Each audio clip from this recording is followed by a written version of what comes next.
testimonio. Pues hace ya 28 años atrás, yo estaba ya en una situación, como dicen en México, al límite, al límite. Mi orgullo me llevó hasta el límite. ¿Cómo estás? Bien. ¿Cómo está la familia? Bien. ¿Cómo está la escuela? Bien. ¿Cómo está tu mamá? Bien. Pero no era cierto. ¿Cuántos sabemos que nada está bien?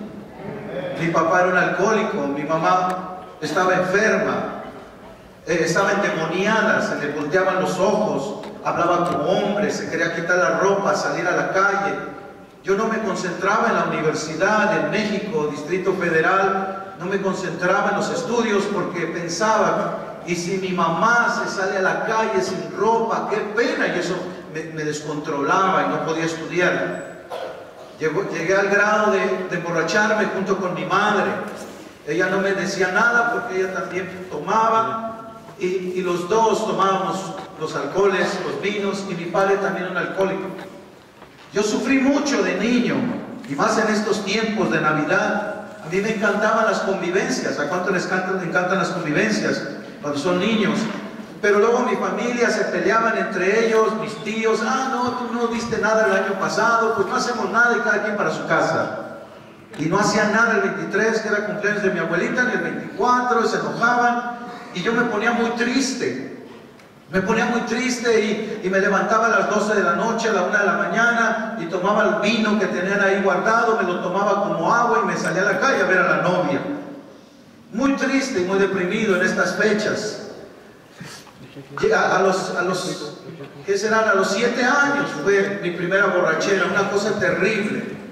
Yo no quería que mi padre se emborrachara, porque mi padre tomaba mucho y luego hacía sus movimientos, sus desfiguros, como dicen en México, y todos se burlaban de él, y no me gustaba que se burlaran de mi papá. Entonces yo llevaba en una, como le decimos en México, una charola, las cubas, refresco con alcohol, y yo decía, ya no quiero que mi papá se emborrache, ya no quiero que mi papá tome. Entonces yo me iba a un rincón donde nadie me veía y yo me tomaba todas las cubas como agua. 5, 6, 7 me tomaba, después otras 5, después otras 6, y me las tomaba llorando, con mis lágrimas llorando, porque yo decía, yo no quiero que mi papá se las tome, yo me las voy a tomar. Pero yo no sabía lo que era una borrachera. Entonces me quedé tirado en la calle.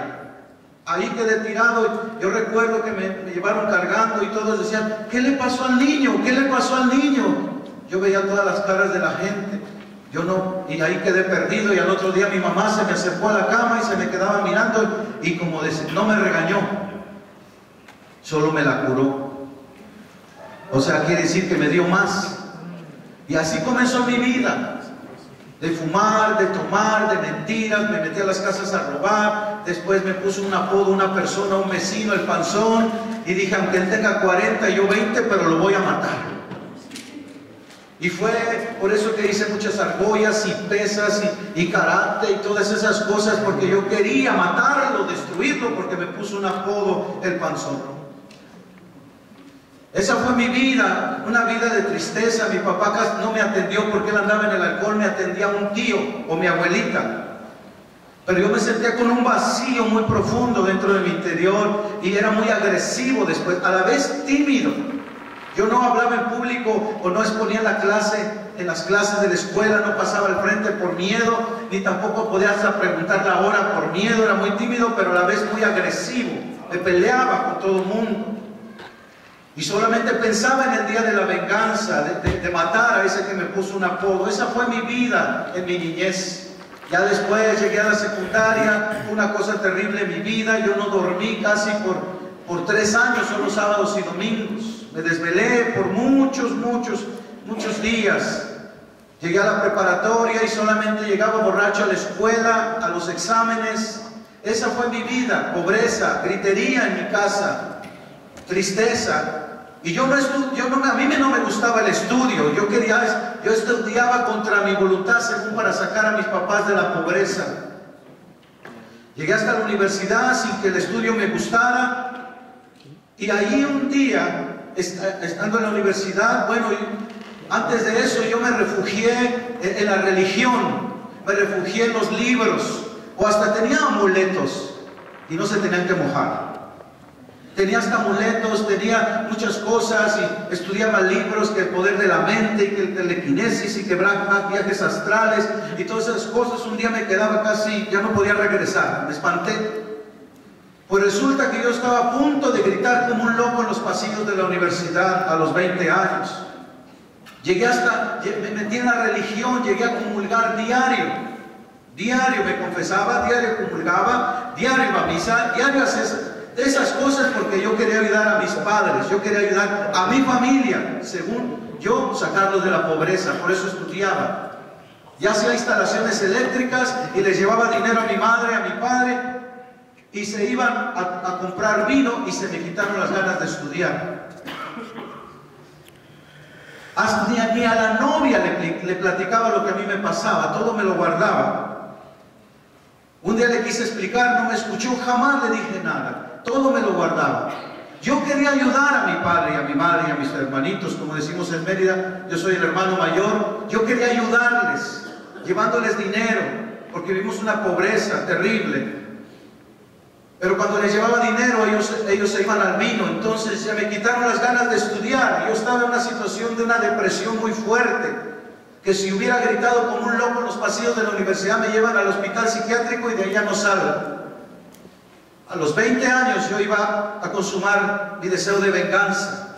Y pasé donde estaba el panzón y me le quedé viendo. Yo quería saltar, destrozarle el pescuezo, la cara y destruirlo con mis propios puños. Y en ese momento él traía una retrocarga, una pistola de doble cañón, larga, y yo me le quedaba viendo, y yo no tenía miedo. Y mi papá me dice, ven, ¿qué estás haciendo ahí? Me gritó muy fuerte, ven. Yo no sabía por qué me gritó mi papá, y lo que sucedía que yo iba bajando en la calle, había una balacera, se estaban matando los Martínez contra los Panzones, y yo pasé en medio de la balacera. Yo ya quería matar a ese hombre, pero a los 20 años algo sucedió. Yo estaba en una materia de sociales y el profesor decía, no hay Dios, Dios no existe. Y nadie levantaba la cabeza para decir, yo creo en Dios, porque teníamos miedo que nos repruebe. No hay Dios, decía el profesor, pero se levanta un hombre así, con una barba, una vestimenta como los hippies, pero habló valientemente y dijo, profesor, quiero decirle que Dios existe. Yo era un drogadicto y era un alcohólico, le hacía la marihuana, el peyote, los hongos, y le hacía todas las drogas. Tuve un encuentro personal con Jesucristo, yo leí la Biblia y mi vida cambió, y Dios existe, y habló con un denuedo. Y yo levanté mi cabeza y pensé, yo quiero lo que Él tiene. Yo quiero lo que Él tiene. Y todos los alumnos levantaron su cabeza y dijeron, yo creo que Dios existe. Hasta el profesor dijo, yo también no me puedo quitar a Dios de la cabeza, pero hay que enseñar esto aquí en la universidad. Fue algo sorprendente ver a una persona que se levanta en un salón de clases y dice, Dios existe. Y yo tuve un encuentro personal con Él. Y yo leí la Biblia y creí y mi vida cambió. Yo dije, qué valentía. Cuando terminó la clase lo seguí para que me hablara más de Dios y le pedía la tarea y no me hablaba de Dios. Dije, tan valiente que habló en un salón de clases de Dios y ahora no me habla de Dios. Pero después se atrevió. Dice, acompáñame, vamos a ver unas personas. Y no llegaron, nada más llegó una muchacha y ahí nos sentamos en el jardín de la universidad, un jardín muy bonito. Y entonces estaban hablando entre ellos. Que, ay, pues es que le dije a tal persona que oramos por el examen de matemáticas, oramos por este examen, y yo dentro de mí, ¿oraron? ¡Qué vergüenza! ¿Cómo les dio pena que oraron por un examen? Eso solamente en misa se ora, se reza. Y yo me quería ir, pero ustedes saben, como que me clavaron allí y no me podía levantar. Y de ahí me empezaron a hablar. Me dijeron, mira, no te había dicho, pero yo era un drogadicto, sí, ya lo había escuchado. Te invito a que leas la Biblia, fue todo. Te invito a que leas la Biblia, fue todo lo que me dijo. Y yo fui a la biblioteca, tomé la Biblia, empecé a leer Mateo, Marcos, Lucas, Juan, no entendía nada, nada, absolutamente nada. Ya había leído Mateo, Marcos, Lucas, estaba leyendo el Evangelio de Juan cuando leí que Jesús fue crucificado. Yo ya lo sabía, pero me interesé por eso. Y dije, ¿por qué fue crucificado? Ha de ser por algo. ¿Cómo es que Jesús fue crucificado? Y ahí por primera vez oré. Yo estaba acostumbrado a rezar, pero por primera vez oré. Y levanté mi vista al cielo. Hasta en mi celular tengo una foto donde dije, después de 28 años quiero regresar a la universidad, espero que no hayan construido un edificio, quiero sentarme en el mismo lugar donde yo empecé a leer la Biblia. Se me concedió, ahí tengo la foto. Y yo entonces me senté ahí, empecé a leer la Biblia, no la entendía, pero cuando llegué al Evangelio de Juan, que ya estaba terminando ese Evangelio, por primera vez oré, levanté mi vista al cielo y dije, Dios, mis padres me enseñaron una religión, el profesor dice que no hay Dios, aquí leen, y empecé a ayunar. Aquí hay unas personas que leen la Biblia, parece una secta rara, pero yo quiero conocerte, yo ya no aguanto, y empecé a hablar con él, que lo quiero conocer, y empecé a llorar de una forma como nunca antes en mi vida. No sé si pasé media hora, una hora, pero allí nací de nuevo, ahora sé. Ahí fue mi nuevo nacimiento. Y entonces cuando yo estaba orando y llorando, decía, ¿cómo yo quisiera subirme al edificio más alto, con las bocinas más potentes, y decirle a todo el mundo que he encontrado lo que tanto había deseado en mi vida?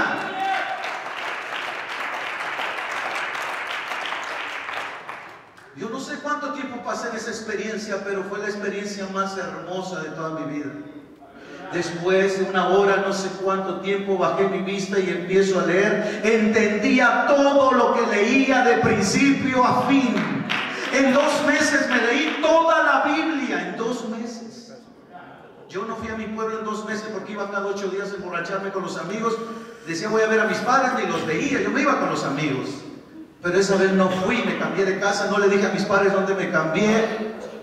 Pero en 2 meses me leí toda la Biblia y subrayaba todo lo que entendía desde Génesis a Apocalipsis. Y las primeras escrituras que se me quedaron grabadas fueron estas. Como mi madre estaba endemoniada y enferma, se me quedó grabado lo que dice en Marcos capítulo 16, versos 17 y 18. Estas señales seguirán a los que creen. En mi nombre echarán fuera demonios, hablarán nuevas lenguas. Si bebieren cosa mortífera no les hará daño. Sobre los enfermos pondrán las manos y sanarán. Se quedó grabada esa escritura en mi ser y temblaba de fe, lleno de fe. Y decía, cuando vaya a Michoacán a ver a mi madre, ahora conozco la verdad. Y todas las escrituras de las imágenes, todo eso se me quedó bien grabado. Eso lo aborrece el Señor. Y mi madre me vino a buscar junto